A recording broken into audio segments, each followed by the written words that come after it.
যে কিভাবে আমরা বুঝবো যে বেনজিন রিং এর কোন কোন সেন্টারে নেগেটিভ ইলেকট্রন ডেনসিটি বেশি আছে, সেখানে ইলেকট্রোভায়োলেন্স অ্যাটাক করবে। সেটা ছিল পজিটিভ রেজোনেন্স এফেক্ট বা পজিটিভ মেসোমেরিক এফেক্ট, প্লাস আর এফেক্ট বলতে পারো, এগুলো ছিল। এখন আমরা যেটা করবো সেটা হচ্ছে ঠিক তার উল্টো মাইনাস আর এফেক্টটা বোঝার চেষ্টা করবো, ঠিক আছে? তো দেখো একটা কম্পাউন্ড ড্র করে যেটা মাইনাস আর এফেক্ট শো করবে, যে কম্পাউন্ডে যে গ্রুপটা আছে সেই মাইনাস আর এফেক্ট শো করবে। তো সিম্পল কম্পাউন্ড এটা আমরা ড্র করে নিচ্ছি।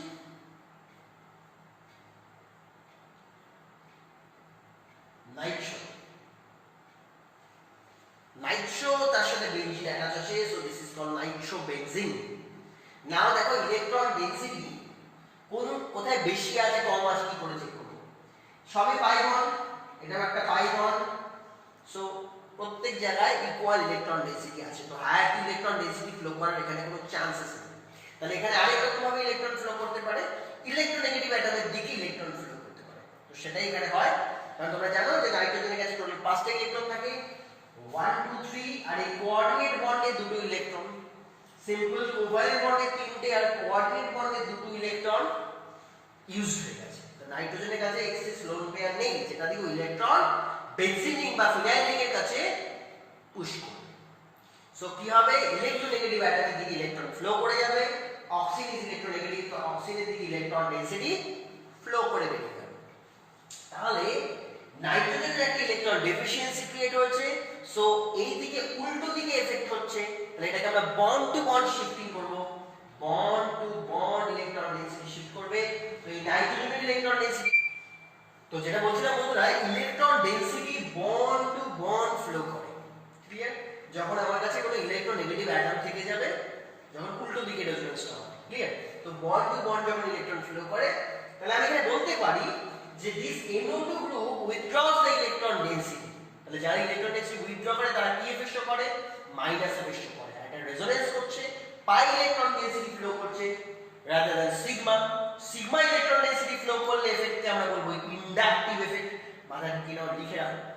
আর যদি পাই ইলেকট্রন ডেনসিটি ফ্লো করে তখন সেই এফেক্টকে আমরা বলবো mesomeric effect or resonance effect. তো এখানে যে NO2 গ্রুপটা রয়েছে তারা ইলেকট্রন ডেনসিটি উইথড্র করছে, তারা এটা মাইনাস আর এফেক্ট শো করছে। যারা টেনে নেয় মাইনাস আর এফেক্ট শো করে, যারা দিয়ে দেয় তারা প্লাস আর এফেক্ট শো করে। তাহলে এইখান থেকে ইলেকট্রন ডেনসিটি NO2 উইথড্র করছে, পয়েন্টগুলো তাহলে এরকম ভাবে লিখবে, NO2 group withdraws the electron density, or NO2 group shows minus R effect. এর আগেটা কি ছিল? এর আগে যে ভিডিওটা দেখছিলাম মানে which group shows plus R effect, এটা ছিল। তাহলে প্লাস আর মাইনাস আর দিয়ে লিখবে, withdraws ডোনেশন এগুলো লেখার দরকার নেই। সো একজন যদি অ্যাকসেপ্ট করে ইলেকট্রন ডেনসিটি, তার মানে একজন ডোনেট করছে। তাহলে এখানে ফিনাইল যে রিংটা আছে সেই ইলেকট্রন ডেনসিটি ডোনেট করছে। তাহলে এখানে আমরা লিখব phenyl group shows, phenyl group shows plus R effect. Clear? So এখানে কি হচ্ছে দেখো তো, রিং এর যে ইলেকট্রন ডেনসিটি সেটা কমে যাচ্ছে না বেড়ে যাচ্ছে? রিংটা অ্যাক্টিভেট হচ্ছে না ডিঅ্যাক্টিভেট হচ্ছে? আগেরটার মতো করে। তাহলে এখানে যে রিং এর যে ইলেকট্রন ডেনসিটি সেটা NO2 গ্রুপের দিকে চলে যাচ্ছে, তাহলে রিং এ ইলেকট্রন ডেনসিটি ডিক্রিজ করে যাচ্ছে। ক্লিয়ার?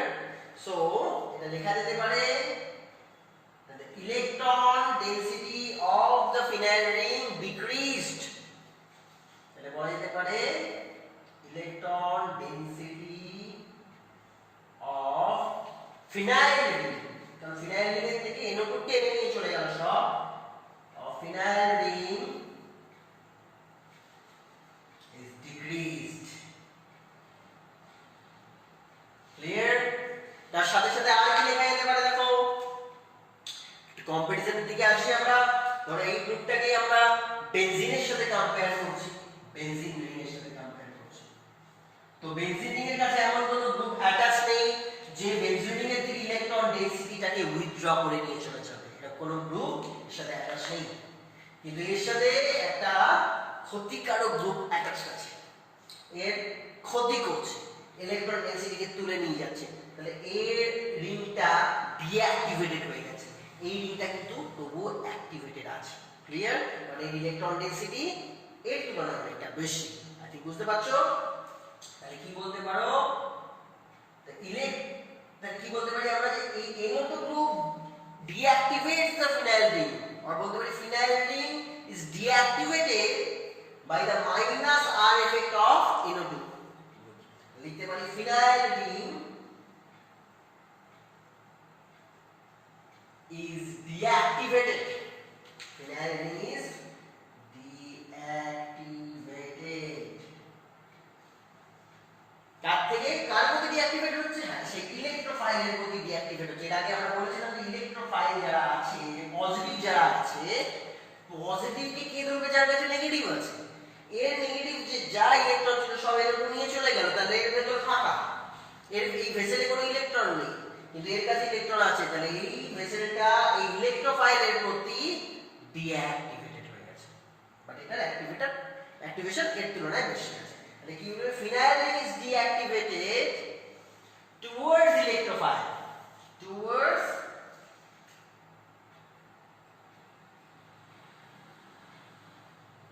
electrophile। electrophile কে আমরা কিভাবে বলি?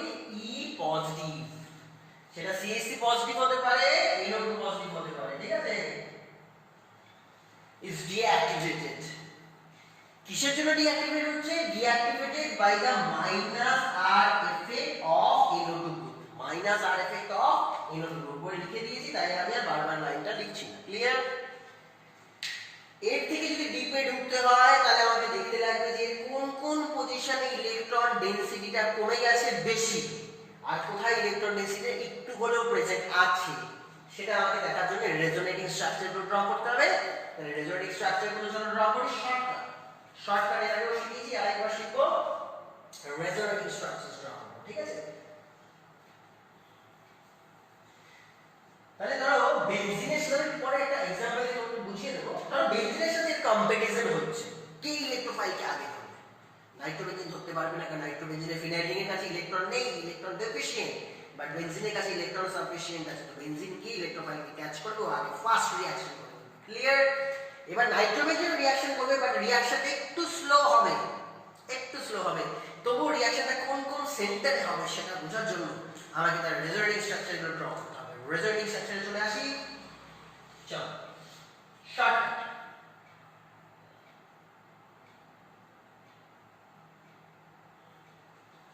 তো এটা বুঝেই গেলাম আমরা ইলেকট্রন নেগেটিভ অ্যাটম থেকে ইলেকট্রন ফ্লো করে, bond to bond electron shift হয়, bond to bond electron shift হয়, হওয়ার পরে আমাকে কি করতে হবে, পাঁচটা হলো হেক্সাগন ড্র করে রাখতে হবে।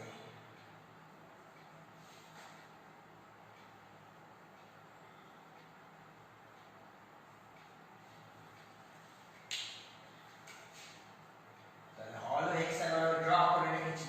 চলো bond to bond electron shift করাবে, তাহলে যেই অ্যাটম থেকে ইলেকট্রন ফ্লো করে দিয়েছে, যে ছেড়ে দিয়েছে ইলেকট্রন, সেখানে হলো পজিটিভ। নাইট্রোজেনের সাথে অলরেডি একটা বন্ড অ্যাটাচ ছিল, অক্সিজেনের কাছে এখানে অক্সিজেন, আর নিউ যে বন্ড ফর্ম হয়েছে সেটা কার্বন এন্ড নাইট্রোজেনের মাঝখানে হয়েছে, আর অক্সিজেন অ্যাটমের মাথায় নেগেটিভ চার্জ জেনারেট করেছে। ক্লিয়ার? কারণ এর আগে আমরা এই কার্টুনটা ড্র করেছি বারবার, যে দুটো ইলেকট্রন মানে একটা বন্ড ফর্ম করতে পারে, বন্ড মিন্স নেগেটিভ চার্জ, তো যখন এই বন্ডে শিফট হলো, ঠিক আছে, খুব ভালো কথা, বাট এই বন্ডটা আর অক্সিজেন ওখানে গিয়ে কোনো বন্ড ফর্ম করতে পারছে না, তাহলে বন্ডটা জাস্ট নেগেটিভ চার্জ হয়ে অক্সিজেন অ্যাটমের মাথায় জাস্ট আটকে থাকে। ক্লিয়ার? আর কেউ যদি ডোনেট করলে ইলেকট্রন ডেনসিটি, সেই অ্যাটমে পজিটিভ চার্জ হয়, এটা আমরা এর আগেও পড়েছি। আজকে নতুন টপিকের সাথে এটা আরেকবার রিভিশন হয়ে গেল তোমাদের। তাহলে এবার কি করব, জাস্ট সেকেন্ড অ্যাডজাসেন্ট কার্বনে আমরা চার্জটাকে শিফট করে দেব, চার্জটা এখানে ছিল, নেক্সট চার্জটা সেকেন্ড অ্যাডজাসেন্টে চলে যাবে, আর বাকি বন্ডগুলো যেরকম ছিল সেরকম রেখে দাও, ওটা নিয়ে কোনো মাথা ব্যথা নেই আমার, ঠিক আছে?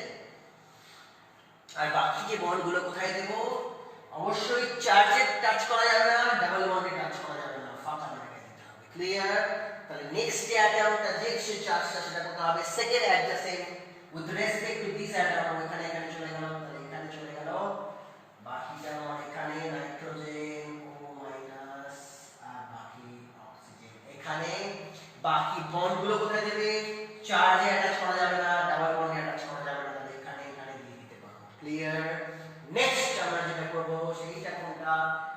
এগেইন এটা এই ডাবল বন্ড এই অক্সিজেন মাথায় যেটা রয়েছে সেটা একটু পরে আসছি।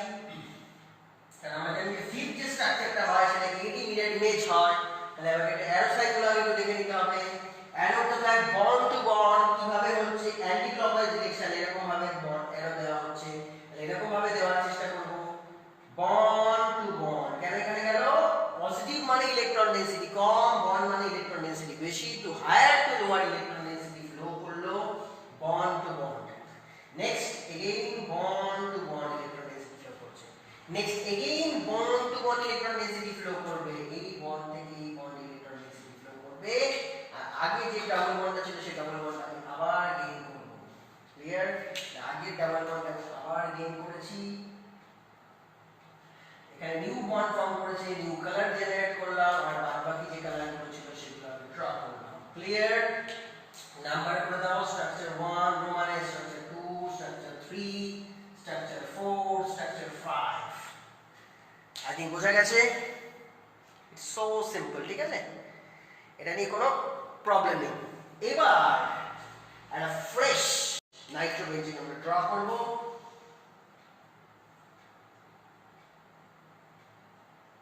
কাজ আমাদের প্রায় কমপ্লিট হয়ে গেছে। এই নাইট্রোবেনজিনের কোন কোন পজিশনে দেখো পজিটিভ ডেনসিটি বেশি? এখানে positive, this is called ortho, তাহলে এই জায়গাটা ডেল্টা পজিটিভ আছে। প্যারা ডেল্টা পজিটিভ আছে। মেট এখানে একটা অর্থো, এখানে এগেইন ডেল্টা পজিটিভ আছে, তাহলে অর্থো এন্ড প্যারা ডেল্টা পজিটিভ আছে। তাহলে ইনকামিং যে ইলেকট্রন, তো বন্ধুরা যেটা বলছিলাম যে এই অর্থ প্যারা এগেইন অর্থ এই পজিশনগুলোতে পজিটিভ ডেনসিটি বেশি হয়ে গেছে। তো ইনকামিং ইলেকট্রোফাইল যে ইটসেলফ পজিটিভ কোনোদিন এই সেন্টারগুলোকে টার্গেট করবে না, because positive repel the incoming positive, ওদের মধ্যে বিকর্ষণ রিপালশন, তাই এই পজিটিভকে কোনোদিন অ্যালাউ করবে না। তাহলে পজিটিভ কোথায় আসবে? অবভিয়াসলি যেখানে এইখানে রিলেটিভ নেগেটিভ যেখানে আছে, রিলেটিভ নেগেটিভ মিন্স এই জায়গাটা যদি ডেল্টা পজিটিভ হয় ঠিক তার পাশের অ্যাটমটা ডেল্টা নেগেটিভ হয়, এই দুটো পজিটিভের মাঝখানে অ্যাটমটা ডেল্টা নেগেটিভ হয়, প্লাস মাইনাস করে থাকে। তাহলে এই জায়গাতে ডেল্টা নেগেটিভ আছে, তার মানে এই centre which are meta, this is meta position, this is again meta position, তাহলে এই meta position আর এই meta position দুটো meta পজিশনে ইলেকট্রোফাইল ইনকামিং ইলেকট্রোফাইল টার্গেট করে আসে। তাহলে এই নাইট্রোবেনজিন যেটা হলো সেটা ডিরেকশন দিচ্ছে ইলেকট্রোফাইলকে যে তুমি এসে মেটাতে অ্যাটাক করো। তাই জন্য এখানে আমরা যে স্টেটমেন্টটা লিখব সেটা হচ্ছে নাইট্রোবেনজিন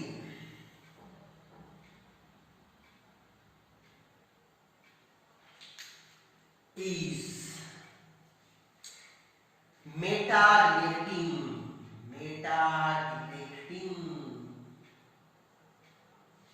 কার প্রতি meta-directing towards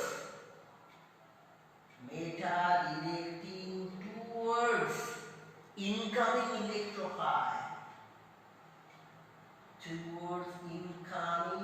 electrophile, which is called E positive. I think বোঝাতে পারলাম। That was our first 5 points about the negative resonance effect, which is called minus R effect, যেটা এখন আমরা করব। ক্লিয়ার? এবার এর উপরে যে একটা एग्जांपल আমরা একটু দেখে নেব। চলো প্রবলেমগুলো দেখে নিই। প্রত্যেকটা ভিডিও বারবার ওয়াচ করবে, লিখবে, যদি ভালো করে মাথায় ঢোকাতে চাও, পুরো পার্মানেন্ট যেন সেভ করতে যদি চাইছো, তারা বারবার ভিডিও দেখো, বারবার সলভ করো। এই রেজোনেন্স একবার করলে হবে না, 4-5 বার করতে হবে। জাস্ট আমি প্রবলেমটা একটু বলে দিই।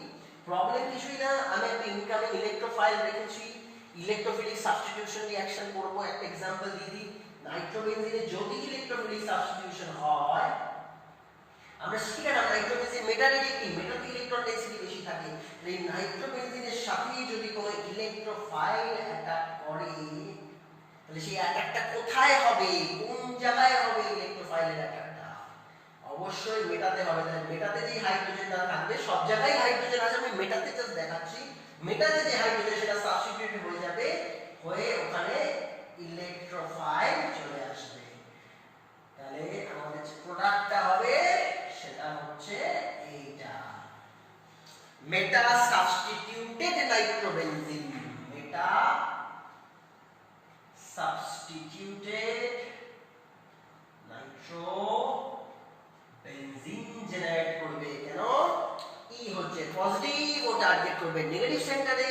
আমরা বাই রেজোনেটিং স্ট্রাকচার সেটা জেনে নিয়েছি যে নেগেটিভ চার্জ অ্যারাইজ করছে মেটা পজিশনে, তাই ইলেকট্রোফাইলও মেটা পজিশনে আসবে, সেখানকার হাইড্রোজেনকে সরিয়ে নিজে জাস্ট ঢুকে যাবে।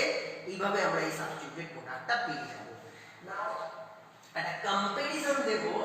এই ইলেকট্রোফাইল ধরো আসছে, নাইট্রোবেনজিনের কাছেও আসছে, ফিনাইলিনের কাছেও আসছে, ফেনলের কাছেও আসছে, বেনজিনের কাছেও আসছে, টলুইনের কাছে আসছে, সব জায়গায় আসছে, কিন্তু কোথায় রিঅ্যাকশন ফাস্ট হবে? কোশ্চেনটা এরকম, আমি জাস্ট কম্পেয়ার করছি বেনজিন, নাইট্রোবেনজিন যেটা তোমরা শিখলে, আর হচ্ছে phenol. This is our structure 1, 2 and 3 respectively. সবার সাথে আমি ইলেকট্রোফিলিক সাবস্টিটিউশন করব, ইলেকট্রোফাইলের সাথে রিঅ্যাক্ট করাবো। এদের রিঅ্যাকশনের অর্ডার, রিঅ্যাক্টিভিটি অর্ডার কি হবে? কে ফাস্ট রিঅ্যাকশন করবে, কে স্লো রিঅ্যাকশন করবে? What should be our reactivity order? What should be our reactivity order?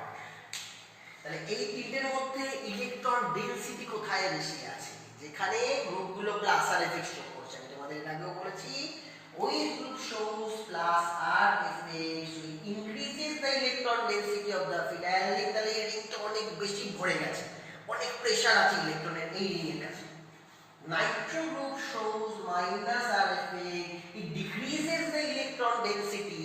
তুমি চাইলে একটা রেজোনেন্স দেখিয়ে নিতে পারো, it is showing its electron density towards benzene ring। R nitrobenzene কি করছে দেখো,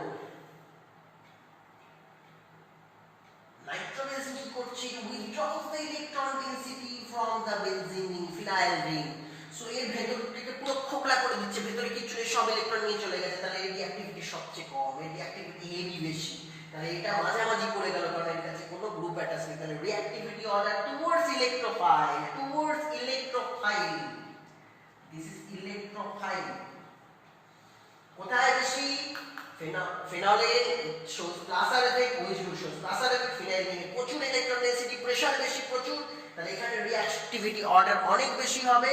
তাহলে this 3 is more reactive, then সবচেয়ে লিস্ট যে রিঅ্যাক্টিভিটি সেটা নাইট্রো শো করবে 2, আর মাঝে পড়ে যাবে 1, কারণ এর কাছে কোনো গ্রুপ অ্যাটাচ নেই। বোঝা গেছে? এই ধরনের প্রবলেমগুলো খুব আসে। এরপরে আমরা কি করব, এই প্রবলেমের উপর বেস করে, কোশ্চেনের উপর বেস করে অ্যানসার দেব। সেই ক্লাসও পাবে, থিওরির উপর রিলেটেড কোশ্চেন ছিল বলে আমি বলে দিলাম। চলো নেক্সট ক্লাসে দেখা হচ্ছে।